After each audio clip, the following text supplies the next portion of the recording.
আজকের ভিডিওতে আমরা জানবো BQ25601 আইসি কিভাবে কাজ করে এবং যদি চার্জিং না হয় তখন আমরা স্টেপ বাই স্টেপ কি কি চেক করব।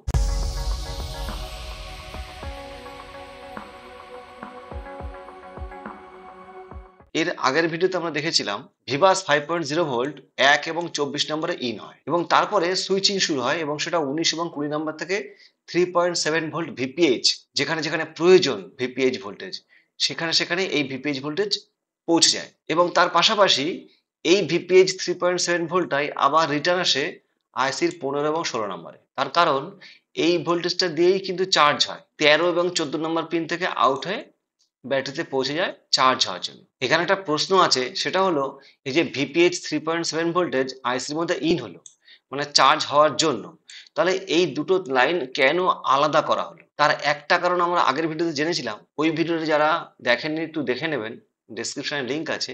দ্বিতীয় কারণটা হলো চার্জিং কন্ট্রোল করা। যখনই চার্জার কানেক্ট করা হলো মানে 1 এবং 24 নম্বরে ইন হলো ভোল্টেজ, সঙ্গে সঙ্গে সুইচিং শুরু হলো এবং তারপরে সেই ভোল্টেজটা আবার রিটার্ন এলো আইসির মধ্যে।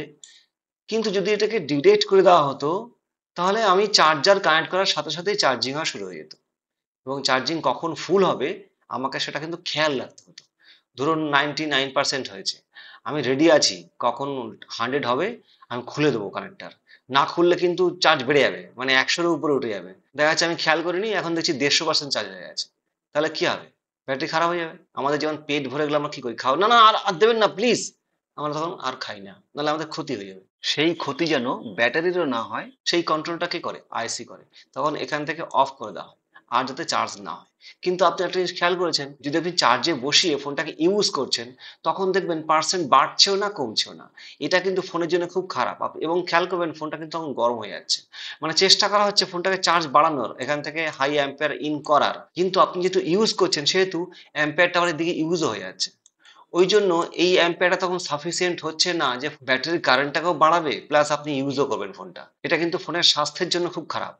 তো এটা আপনি কাস্টমারকে বলেও দেবেন, আপনি নিজেও এটাকে পারলে চেষ্টা করবেন ফোন চার্জে বসিয়ে ইউজ না করার। অনেকে তো গেম খেলে, ভিডিও দেখে, এটা তো খুবই খারাপ, এটা একদমই করবেন না। আচ্ছা, আপনার ফোনের জন্য দেখুন, আমার উদ্দেশ্য হচ্ছে আপনার ফোনটাকে ভালো রাখা যায়, ভালো থাকে সেটা বলা। এবার আপনি শুনবেন কিনা সেটা আপনার নিজস্ব ব্যাপার। আচ্ছা, যদি আপনার কাজে লাগে বিষয়টা তাহলে আপনি এক লাইন কমেন্ট করে দেবেন। কমেন্ট করতে আমার খুব ভালো লাগে। এবার দেখবো এক্স্যাক্টলি চার্জিংটা কিভাবে হচ্ছে। যখনই এখানে 1 এবং 24 নম্বর ইন হয় তখন এখানে সুইচিং শুরু হয়। এবং সুইচিংটা মানে কি, আমরা যারা লাইভ সেশন এবং গ্রাফিক সেশন জানি তারা জানি সুইচিং কি হয়। সুইচিং হলে এখানে একটা ফ্রিকোয়েন্সি তৈরি হয় এবং এই ফ্রিকোয়েন্সিটা না হলে কিন্তু এখানে হাই অ্যাম্পিয়ার তৈরি হবে না। কিভাবে হয় এটা? দেখুন, আমরা ক্যাপাসিটরের ক্লাসে জেনেছিলাম যে ক্যাপাসিটার এসি ভোল্টকে পাস করে, মানে একটা এসি ভোল্ট এখানে তৈরি হয়। সেই এসি ভোল্ট এই ক্যাপাসিটার, এখানে দেখুন একটা ক্যাপাসিটার আছে 0.47 মাইক্রোফ্যারাড। এই ক্যাপাসিটারের একটা প্রান্তে এই এসি ভোল্টটা ইন হয়। একটা ক্যাপাসিটারের একটা প্রান্তে যদি এসি ভোল্ট ইন হয় তাহলে ক্যাপাসিটার কি করবে? এই ভোল্টেজটা এখানে যে ফ্রিকোয়েন্সি তৈরি হয়েছে সেই ফ্রিকোয়েন্সিটা এই ক্যাপাসিটারের মধ্যে দিয়ে এই প্রান্তে চলে আসবে এবং এখানে যদি আপনি চাইলে এই ভোল্টেজটা আপনি মেজারও করতে পারেন। আপনি যদি মাল্টিমিটার এখানে মাল্টিমিটারের প্রব এখানে টাচ করেন তাহলে আপনি দেখবেন এখানে 8 সামথিং ভোল্টেজ এখানে জেনারেট হচ্ছে। এই যে 8 ভোল্ট এখানে আপনি পাচ্ছেন, এটা পেলে আপনি বুঝবেন সুইচিং হচ্ছে। আর যদি আপনি এখানে ভোল্টেজটা না পান তাহলে আপনি শিওর হয়ে যান যে এখানে সুইচিং হচ্ছে না। আবার এটাও হতে পারে যদি ক্যাপাসিটারটা খারাপ হয়ে যায় তাহলেও কিন্তু এই ভোল্টেজের দিকে পৌঁছাবে না এবং সেক্ষেত্রেও কিন্তু হাই অ্যাম্পিয়ার আপনাকে জেনারেট হবে না। মানে সবাই সবকিছুর সঙ্গে কিন্তু জড়িত। এটা কিন্তু আপনাকে বুঝে নিতে হবে, মানে আন্দাজে এটা একটু করে দেখি, ওটা একটু করে দেখি, ওরকম কাজ করলে হবে না। আপনাকে এক্স্যাক্টলি বুঝে বুঝে চেক করতে হবে একটা পয়েন্ট। তো তার মধ্যে এটা হলো একটা পয়েন্ট, যদি আপনি এখানে 8 ভোল্ট পান তাহলে আপনি বুঝবেন এখানে সুইচিং হচ্ছে। এবার এখান থেকে হাই অ্যাম্পিয়ার যুক্ত ভোল্টেজ আউটপুট হবে। সেটাও যদি না হয় তো তার জন্য কিন্তু এই কয়েল দায়ী থাকতে পারে। আমি পরপর পরপর সবগুলো পয়েন্টগুলো বলবো, তাহলে এই সুইচিং ফ্রিকোয়েন্সি এখানে 8 ভোল্ট এই সবকিছুর যোগফল হিসেবে এখান থেকে আমি ভিপিএইচ আউটপুট পাচ্ছি এবং সেটা দিয়ে চার্জ হচ্ছে, ফোনটা ইউজ হচ্ছে। চলুন একবার দেখি তো এই যে ভিপিএইচ ভোল্টেজটা এখানে তৈরি হচ্ছে, এই ভিপিএইচ ভোল্টেজটা কোথায় কোথায় পৌঁছাচ্ছে। দেখুন, এটা হচ্ছে রেডমি 5A মডেল। এই মডেলটা দিয়ে আপনার বুঝতে অনেক সুবিধা হবে। দেখুন এখানে আমি ক্লিক করছি, এই ভিপিএইচ পাওয়ার এখানে ক্লিক করে দেখুন এই ভোল্টেজটা কোথায় পৌঁছাচ্ছে আপনি দেখতে পাবেন। এটা কি? PM8937, এটা হচ্ছে এই সেটের পাওয়ার আইসি। এখানে আবার ক্লিক করি, দেখুন এটা এটা কি? এটাও পাওয়ার আইসি, মানে পাওয়ার আইসি অন্য একটা পার্টে যাচ্ছে। পাওয়ার আইসি অনেকগুলো পার্ট একটা পার্টে যাচ্ছে। আবার ধরুন এটা কি? এটাও পাওয়ার আইসি, তার মানে পাওয়ার আইসির আর একটা পার্টে যাচ্ছে। আবার এখানে ক্লিক করি, দেখুন এটা কি, এই দেখুন এটাও পাওয়ার আইসি, মানে পাওয়ার আইসি আর একটা পার্টে কিন্তু পৌঁছালো।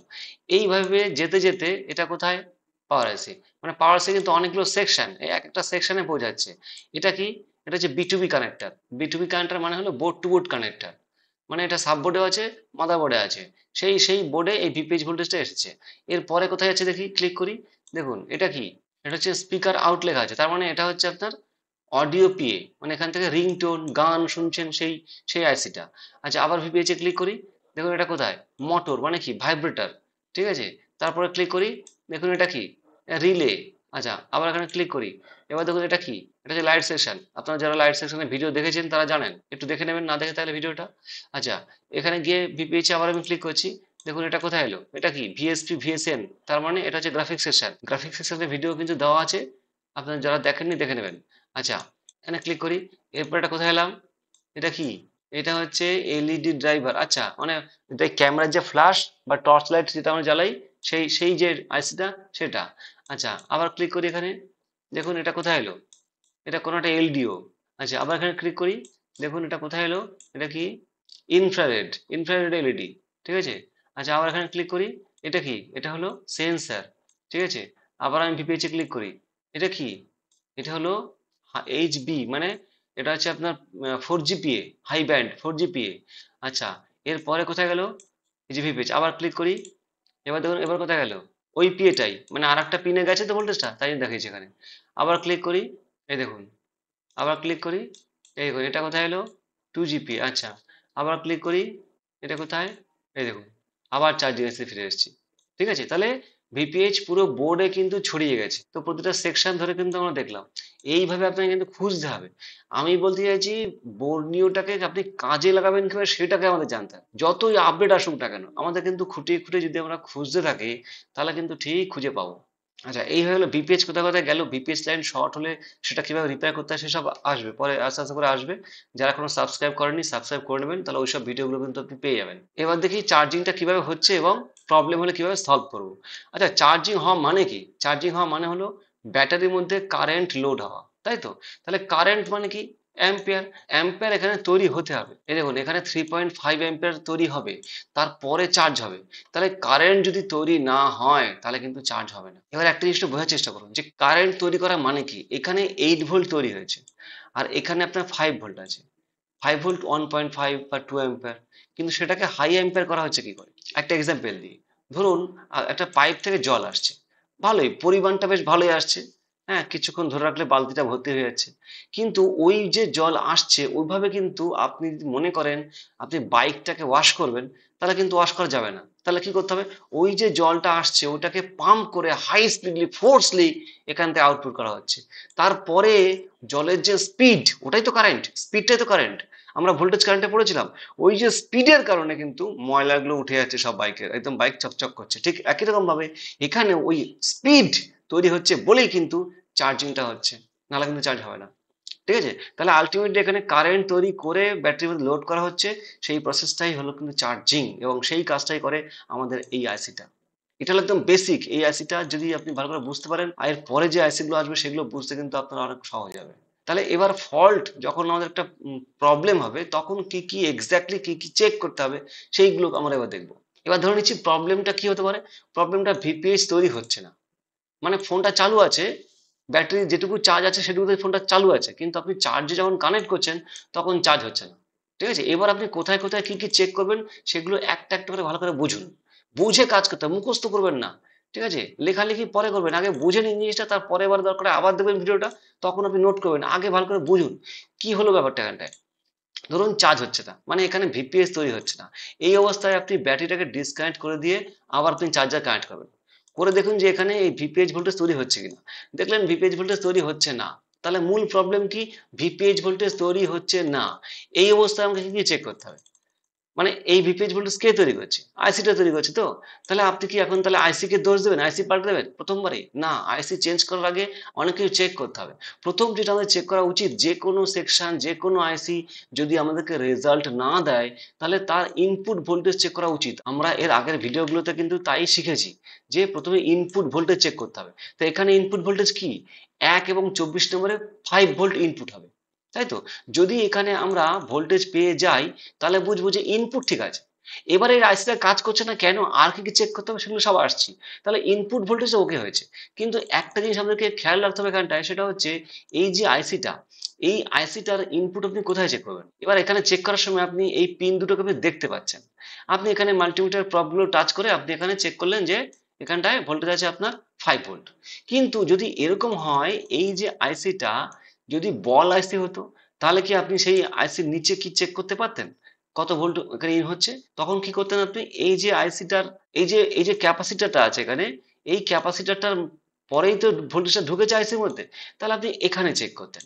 কিন্তু যদি এরকম হয় আপনি এখানে ভোল্টেজ চেক করলেন, এখানে ঠিক আছে, অথচ আইসির মধ্যে ইন হয়নি, মানে যেখানে যে বল দুটোতে, এটা ধরুন যদি বল আইসি হতো, যে বল দুটোতে এটা কানেক্ট হওয়ার কথা সেখানেই ধরুন ড্রাই হয়ে গেছে বা ডিসোল্ডার হয়ে গেছে লিকুইড ময়েশ্চারের কারণে, তো তখন আপনি কি করে চেক করতেন এই জায়গাটা? তখন কিন্তু আপনাকে আইসিটা তুলতে হতো। আচ্ছা ঠিক আছে, আপনি আইসিটা তুললেন, আইসি তুলে আপনি দেখলেন হ্যাঁ এখানে ভোল্টেজ ঠিক আছে। এবার আপনি আইসিটা আবার বসাচ্ছেন, তখন দেখছেন আবার কাজ করছে না। মানে আমি বলতে চাইছি আইসির ভেতরে ধরুন ইন হয়েছে ভোল্টেজটা, ঠিক আছে, তারপরে সে কাজ করছে না, কিন্তু আইসির ভেতরে ইন হলে সেটা আপনি, আর কি উপায় আছে এটা চেক করার আইসির ভেতরে ঢুকছে কিনা? এই সব অসুবিধার কারণে কিন্তু কোম্পানি কি করেছে, আমাদেরকে একটা হেল্প করেছে। সেই হেল্পটা কি সেটা ভালো করে বুঝুন। স্কিমেটিকে আবার যাই। এখানে দেখুন, যখন এই 1 নম্বর এবং 24 নম্বর পিনে ভোল্টেজটা ইন হলো, ঠিক তখনই এই ভোল্টেজটা সবার আগে, অন্যান্য কি কি কাজ হবে সেটা সব পরে, সবার আগে এই ভোল্টেজটা পিএমআইডি বলে একটা লাইন থেকে আউটপুট হয়, এবং এখানে একটা ক্যাপাসিটর আছে। তো যদি আমরা একটা কাজ করি, ভোল্টেজটা এখানে চেক না করে ভোল্টেজটা যদি আমি এই ক্যাপাসিটর এই প্রান্তে চেক করি, তাহলে বুঝলাম যে ভোল্টেজটা আইসির মধ্যে ইন হয়েছে এবং এই পিএমআইডি দিয়ে আউটপুট হয়েছে। তাহলে কিন্তু আমাদের আর এখানে চেক করার দরকার নেই। শুধু তাই, এখানে এখানে ছাড়াও আরো অনেক সময় আমাদের বেঁচে যাবে। দেখুন আমি একটা একটা করে বলছি, কোথায় কোথায় আর চেক করার দরকার হবে না। আপনি ধরুন আপনি প্রথমে কোথায় চেক করছিলেন, 1 নম্বর 24 নম্বর পিনে। যদি এখানে ভোল্টেজ না আসে তাহলে আপনি চেক করছিলেন এই ক্যাপাসিটারে, এই ক্যাপাসিটারে, এই ওপিপিআইসির ইনপুটে, হ্যাঁ, তারপরে বিটুবি কানেক্টরে, তারপরে সাব বোর্ডে, এই সব জায়গায় আপনি চেক করছিলেন, তাই না? এসব আপনাকে করতে হবে না। আপনি শুধুমাত্র পিএমআইডির যে ক্যাপাসিটার, এই ক্যাপাসিটারের এই প্রান্তে শুধুমাত্র ভোল্টেজ চেক করুন, তাহলে কিন্তু ইনপুটে যত কিছু আছে আর কোথাও কিছুই চেক করতে হবে না, যদি আপনি পিএমআইডি তে ভোল্টেজ পেয়ে যান। তাহলে এই ক্যাপাসিটরটা কোনটা এটা আমাদের জানতে হবে। চলুন একই প্রসেস, এখানে গিয়ে এটাকে কপি করি, মানে ডবল ক্লিক করলাম, সিলেক্ট হয়ে গেল এবং কপি হয়ে গেল। আমি লেআউটে গিয়ে এখানে গিয়ে পেস্ট করলাম, পেস্ট করে ফাইন্ড নেক্সট করলাম। দেখুন এখানে, এই দেখুন, এই ক্যাপাসিটরটা হলো পিএমআইডির ক্যাপাসিটর। এটা কোনটা দেখি, এবার বোর্ডটা বের করি। এই দেখুন এইটা, এই ক্যাপাসিটর হলো সেই ক্যাপাসিটরটা, পিএমআইডি। তাহলে আমি যদি এইখানে ভোল্টেজ পেয়ে যাই, এইখানটায় যদি ভোল্টেজ পেয়ে যাই, তাহলে কিন্তু আর কোথাও আমার চেক করার দরকার নেই। মানে একদম চার্জিং কানেক্টর থেকে আর এই পর্যন্ত পুরো লাইন ওকে আছে, আমাকে কোথাও কিছু চেক করার দরকার নেই। মজাদার হলো বিষয়টা, হেল্পফুল, কি সুবিধা হবে এবার কাজ করতে? হ্যাঁ, আচ্ছা চলুন নেক্সট কি করবেন চলুন। তার মানে আমরা ইনপুটে ভোল্টেজ পেয়ে গেছি আইসিটার, এবার চেক করব আইসির আর কি কি প্রয়োজন। আমরা জানি বেসিক কয়েকটা বিষয় কিন্তু আইসির প্রয়োজন, তারপরে কিন্তু একটা আইসি কাজ করে, মানে আউটপুটে সে রেজাল্ট দেয়। তা এর পরের বিষয়টা কি? পরের বিষয়টা হচ্ছে, ধরুন আপনি ভোল্টেজ দিয়েছেন, ঠিক আছে, তো তাকে তো কাজটা করতে বলতে হবে নাকি? না বললে সে কাজটা করবে কি করে? যে কোনো আইসির একটা এনাবেল চাই, ইনপুট সিগন্যাল চাই। এই আইসিটার ইনপুট বা এনাবেল হচ্ছে সিই লাইন। হ্যাঁ, এবং সিই লাইন দেখুন একটা রেজিস্টারের মাধ্যমে গ্রাউন্ডের সঙ্গে যুক্ত। এটা তো প্রথম দেখে আমি নিজেই অবাক হয়ে গেছি, যে গ্রাউন্ড দিয়ে আবার কি করে এনাবেল দেওয়া হচ্ছে। এনাবেল তো আমাদের সিপিইউ দেয়, হ্যাঁ, কোনো একটা সিগন্যালের মাধ্যমে। এলডিও তে এনাবেল দেওয়া হয় কোনো একটা ভোল্টেজের মাধ্যমে, ভোল্টেজ বা সিগন্যাল ইত্যাদি দিয়ে এনাবেল দেওয়া হয়। এখানে গ্রাউন্ড দিয়ে কি করে এনাবেল দেওয়া হয়েছে? হ্যাঁ, এটা হচ্ছে মজার ব্যাপার। দেখুন আপনাদের এখনো ট্রানজিস্টর বা মসফেট এখনো ভিডিও আসেনি, ওগুলো আসবে পরে আস্তে আস্তে করে। দু রকমের ট্রানজিস্টর পাওয়া যায়। এক হচ্ছে এনপিএন, মানে নেগেটিভ পজিটিভ নেগেটিভ। ডায়োড হয় না, ডায়োড, দুটো ডায়োডকে পাশাপাশি বসিয়ে ট্রানজিস্টর তৈরি হয়। আর এক ধরনের ট্রানজিস্টর হচ্ছে পিএনপি, মানে পজিটিভ নেগেটিভ পজিটিভ। এবার এই মাঝখানে গুলো হলো এদের ট্রিগার, মানে এখানে যদি ভোল্টেজ পায় তাহলে এটা অন হয়ে যাবে, অন হয়ে গিয়ে এক প্রান্ত থেকে আরেক প্রান্তে ভোল্টেজ ট্রান্সফার করবে। আমি খুব শর্টে বলছি। এবার এই যে আইসিটা, এই চার্জিং আইসির মধ্যে একটা পিএনপি টাইপের ট্রানজিস্টর রয়েছে, সে কি করছে, এই যেখানে ইনপুট যেখানে হচ্ছে এটাকে আমি ধরে নিতে পারি পি, এই যে এই পিটা, আর এই যে সি এটা হচ্ছে এন, আর এই আউটপুটটা হচ্ছে পি। মানে যখন এই এন এর মধ্যে একটা নেগেটিভ ভোল্টেজ দেওয়া হবে, তখন এই যে পি যেটা মানে এখানে ইনপুট হয়েছিল ভোল্টেজ, সেই ভোল্টেজটা এই প্রান্তে পৌঁছে যাবে। তার মানে এখানে যদি ইনপুট মানে গ্রাউন্ড দেওয়া হয়, তাহলে এই পজিটিভ ভোল্টেজ এখান থেকে আউটপুট হবে। তার মানে তখনই কিন্তু এখান থেকে আপনি ভোল্টেজ পাবেন, তার আগে পাবেন না। সাধারণত ইনপুট ভোল্টেজ দেওয়া থাকে, এনাবেল এলে তারপরে কাজ শুরু হয়। এখানে এনাবেলটা সবসময় দেওয়া আছে। মানে এটা কেমন বলুন তো, ধরুন আমরা ঘুমোতে যাব তখন কারেন্টটা হয়ে আছে। এবার আমি কি করলাম, ওই ফ্যানের সুইচটা দেওয়াই আছে, আমি ঘুমিয়ে বললাম যে যখন কারেন্ট আসবে তখন একাই চলুক, আমি আবার মাঝরাতে উঠে সুইচ অন করব? তো ওই ঝামেলার জন্য ওই সুইচটা অন করাই আছে, যখন কারেন্ট আসবে একা একা পাখা ঘুরতে থাকবে। ঠিক এখানেও এনাবেলটা দেওয়া আছে সবসময়ের জন্য, মানে এটা হলো আমাদের বাড়ির ফ্যানের সুইচ। আর এই যে ইনপুট ভোল্টেজটা এটা হচ্ছে যখন কারেন্ট আসবে তখন পাখা ঘুরবে। মানে এখানে ইনপুট ভোল্টেজ যখনই আসবে তখনই ভিপিএইচ আউটপুট শুরু হয়ে যাবে। তাহলে যদি এই সিই পিন যদি নেগেটিভ না পায়, মানে এই 10 কে যে রেজিস্টারটা আছে, যদি এটা ধরুন ভেঙে গেল, খারাপ হয়ে গেল, সেক্ষেত্রে কিন্তু আপনি চার্জিং শুরুই হবে না। আপনি 3টে আইসি পাল্টালেও কিন্তু চার্জ হবে না, যদি এই রেজিস্টারটা এখানে খারাপ হয়ে যায় বা হারিয়ে যায়, ভেঙে যায়, যা খুশি। ঠিক আছে? তো এই যে কোন রেজিস্টার সেটা একটু আমাদের দেখা দরকার না? ছোট্ট একটা রেজিস্টার কিন্তু চার্জিং অফ করে দিতে পারে। তাহলে চলুন সেই রেজিস্টারটা কোনটা আগে একটু দেখে নিই। রেজিস্টারটা দেখার জন্য কি করতে হবে, আমাকে এটাকে কপি করতে হবে, একই প্রসেস। R0507 এখানে লেআউটে গিয়ে পেস্ট করি, ফাইল নেক্সট করি। এই দেখুন, মানে চার্জিং আছে ঠিক বাঁদিকে, উপরে 2 নাম্বার। চলুন বের করি এটাকে, বোর্ডে দেখতে কেমন, এই যে এই সেই রেজিস্টারটা। কারণ ভাবুন একটা ছোট্ট একটা রেজিস্টার আমাদের কাছে খুব গুরুত্বহীন বলে মনে হয় অনেক সময়, যে এই ছোট ছোট পার্টস এ আবার খারাপ হবে নাকি। কিন্তু দেখুন এই একটা ছোট্ট পার্টস কিন্তু চার্জিং অফ করে দিতে পারে। ঠিক আছে? ওই জন্য কোনো ছোট ছোট পার্টসকে কিন্তু মানে অবহেলা করা যাবে না মোবাইল ফোন রিপেয়ারিং করার সময়। প্রত্যেকটা পার্টস কিন্তু আমাদের এখানে প্রয়োজনীয়। আচ্ছা বলুন তো, নাহলে কোম্পানি দিত নাকি? তাহলে আমাদের এনাবেল চেক করা হয়ে গেল, ইনপুট ভোল্টেজ চেক করা হয়ে গেল, আর কি চেক করতে হবে? এরপরে হচ্ছে যদি কোনো আইসি ডিজিটাল আইসি হয় তার প্রোটোকল লাইনটাও চেক করতে হবে। এই যে চার্জিং আইসিটা এটা কিন্তু ডিজিটাল আইসি, দেখুন এখানে এসডিএ আর এসসিএল দুটো লাইন আছে, তাই না? এই দুটো হলো প্রোটোকল লাইন। দেখুন কি লেখা আছে, এই দেখুন I2C SDA I2C SCL, মানে I2C প্রোটোকলের এসডি এবং SCL, serial data serial clock. তো যদি এই লাইন দুটো কোনো কারণে কোনো রকম প্রবলেম থাকে লাইন দুটোতে, তাহলে কিন্তু চার্জিং হবে না বা অ্যাবনর্মাল চার্জিং হবে। এই লাইন দুটোকে চেক করার পদ্ধতি কিন্তু একটু আলাদা। সেক্ষেত্রে আপনাকে এই আইসিটা প্রথমে তুলতে হবে, আইসিটা তুলে তারপরে এই দুটো পিনে পিসিবিতে চেক করতে হবে যে জিআর আসছে কিনা। মানে এই লাইন দুটো আসছে কোথা থেকে, সিপিইউ থেকে আসছে। তো চলুন ক্লিক করে দেখি কোথা থেকে আসছে। এই দেখুন এই লাইন, এটা এই দুটো আমি দেখাচ্ছি। এখানে কেন, এখানে কি এগুলো সেটাও বলছি পরে। আচ্ছা, এবার দেখুন আবার এখানে এসেছে, এখান থেকে চলে যাচ্ছি। এটা হচ্ছে আপনার ফুয়েল গেজ। এই দেখুন জিপিআইও মানে কি সিপিইউ, সিপিইউ থেকে আসছে। যদি এই লাইনগুলো সিপিইউ থেকে ব্রেক হয়ে গিয়ে থাকে তাহলে কিন্তু চার্জ হবে না। সেক্ষেত্রে প্রয়োজন হলে আমাকে সিপিইউ কিন্তু রিভলও করতে হতে পারে। সেই সিদ্ধান্ত নেওয়ার আগে আপনাকে এই আইসিটা খুলতে হবে। এটা কি কত নম্বর আছে, 6 আর 5। চলুন দেখি 6 আর 5 কোনটা কোনটা। 1 2 3 4 5 6, তার মানে এই দুটো হচ্ছে সিপিইউতে পৌঁছেছে। এই দুটো লাইনকে আমাকে চেক করতে হবে। এই আইসিটা খুলে তারপরে পিসিবির উপরে এখানে আর এখানে জিআর চেক করতে হবে। তাহলে শুধু কি জিআর ঠিক থাকলেই ঠিক আছে? না, এখানে আর একটা ব্যাপার আছে। সেটা হচ্ছে ওই যে দেখছিলাম না ওই লাইনগুলো কোথায় গেছে, একটু এই দেখুন এখানে ক্লিক করি। এখানে ক্লিক করার সঙ্গে সঙ্গে দেখুন কোথায় আসছে। এগুলো এরা আবার কারা? এটা হচ্ছে পুল আপ ভোল্টেজ। এই I2C প্রোটোকলের একটা পুল আপ ভোল্টেজ প্রয়োজন, মানে এখান থেকে কি পাস হচ্ছে, সিগন্যাল পাস হচ্ছে। তো সিগন্যালকে পৌঁছে নিয়ে যাওয়ার জন্য একটা খুব সামান্য হলেও একটা ভোল্টেজ প্রয়োজন হয়। সেই ভোল্টেজটা দেয় কি, এখানে একটা 1.8 ভোল্ট দেওয়া আছে। ওই 1.8 ভোল্ট দিয়ে দুটো রেজিস্টার দিয়ে আলাদা আলাদা করে পুল আপ ভোল্টেজ দেওয়া হয়েছে 2.2 কে। তার মানে খুব সামান্য একটা ভোল্টেজ কিন্তু এখানে আসবে। এবার যদি এই ভোল্টেজটাও না আসে, তাহলেও কিন্তু এই প্রোটোকল লাইন কাজ করবে না। মানে আপনি জিআর মেপে দেখলেন জিআর ঠিক আছে, তারপরেও কিন্তু কাজ করবে না যদি এখানে ভোল্টেজ ড্রপ থাকে, যদি এই রেজিস্টার খারাপ থাকে, ভেঙে থাকে, ভেঙে গিয়ে থাকে, উড়ে গিয়ে মানে নেই এখানটায়, এরকম কিছু হয়েছে। হয়তো আপনি কাজ করতে গিয়ে টুইজার লেগে উড়ে গেল, যা এবার কি হবে? এবার খোঁজো কোথায় গেল। ঠিক আছে, তখন কিন্তু অন্য কোনো বোর্ড থেকে 2.2 কে রেজিস্টার এখানে বসাতে হবে, তারপরে আপনার চার্জিং শুরু হবে। ঠিক আছে, তার আগে হবে না। বা এখানে 1.8 ভোল্ট মিসিং হয়ে গেছে, সেটাও হতে পারে। তাহলে এখানে 1.8 ভোল্ট যদি মিসিং হয়ে যায়, এবার এই 1.8 ভোল্টটা কোথা থেকে এসেছে সেটা খুঁজতে হবে। এখানে একটা 1.8 ভোল্ট আছে, এখান থেকে আপনি দিতে পারেন। এখানে 1.8 ভোল্ট ইন হলে তবেই কিন্তু প্রোটোকল লাইনগুলো কাজ করবে।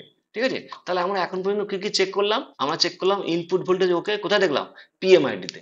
এবার একটা কথা বলি, এই পিএমআইডির যে ক্যাপাসিটর আছে না, অনেক সময় কি হয়, আমি এরকম একটা ফল্ট পেয়েছিলাম যে এখানে ভোল্টেজ ইনপুট হচ্ছে কিন্তু তারপরে চার্জ হচ্ছে না। আমি ভুলে গেছিলাম যে পিএমআইডি তে ভোল্টেজ চেক করতে হবে। এবার এখানে যখন চেক করছি দেখছি এখানে ভোল্টেজ কম, মানে এখানে 5 ভোল্ট, এখানে কম, এবং কিছুক্ষণ পর ভোল্টেজ এখানে একদম নেই। পরে দেখলাম যে এই ক্যাপাসিটরটা শর্ট হয়ে গেছে, মানে লিকেজ হয়ে গেছে। আমি ক্যাপাসিটর চেঞ্জ করার পরে তারপরে প্রবলেম সলভ হলো। আমার কিন্তু সেদিন ওরকম একটা এক্সপিরিয়েন্স হয়েছিল যে এই ক্যাপাসিটর যদি শর্ট হয়ে গিয়ে থাকে তাতেও কিন্তু চার্জিং অফ হয়ে যেতে পারে। আর যদি আমাদের এই পিএমআইডি বিষয়টা না জানা থাকে তাহলে আমরা কাজটা করবো কিভাবে? এই সব লাইনগুলো চেক করার পরেও যদি প্রবলেম সলভ না হয়, মানে ভিপিএইচ ভোল্টেজ তৈরি না হয়, তখন আপনি আইসি চেঞ্জ করুন এবং দেখবেন অবশ্যই প্রবলেম সলভ হয়ে গেল। কি আপনি খুশি তো ইনফরমেশন গুলো পেয়ে? খুশি হলে কিন্তু অবশ্যই কমেন্টস জানাতে ভুলবেন না। ঠিক আছে, এর পরের ভিডিওতে আমরা জানবো যে এখান থেকে আউট হয়ে যে ভোল্টেজটা চার্জ হওয়ার জন্য যাচ্ছে সেটা কিন্তু সরাসরি ব্যাটারিতে যাচ্ছে না। তাহলে কোথায় যাচ্ছে? এই মাঝখানে একটা রেজিস্টার আছে যেটা হচ্ছে কোড রেজিস্টার। এই কোড রেজিস্টার সম্বন্ধে জানবো। আর এই কোড রেজিস্টারের দুটো প্রান্ত চলে গেছে ফুয়েল গেজ আইসিতে। কেন ফুয়েল গেজ আইসিতে গেছে সব বলবো পরের ভিডিওতে, কোনো চিন্তা করবেন না। ঠিক আছে, আপনি যদি এখনো সাবস্ক্রাইব না করে থাকেন সাবস্ক্রাইব করে রাখুন। এরকম দারুণ দারুণ ভিডিও আসবে কিন্তু। আর যদি আপনার একটু বেনিফিট হয় ভিডিওটা লাইক করে দিন আর আপনার বন্ধুকে শেয়ার করে দিন। তাহলে আজকের ভিডিও এখানে আমরা কমপ্লিট করছি। দেখা হবে পরের ভিডিওতে। সবাই ভালো থাকবেন, সুস্থ থাকবেন।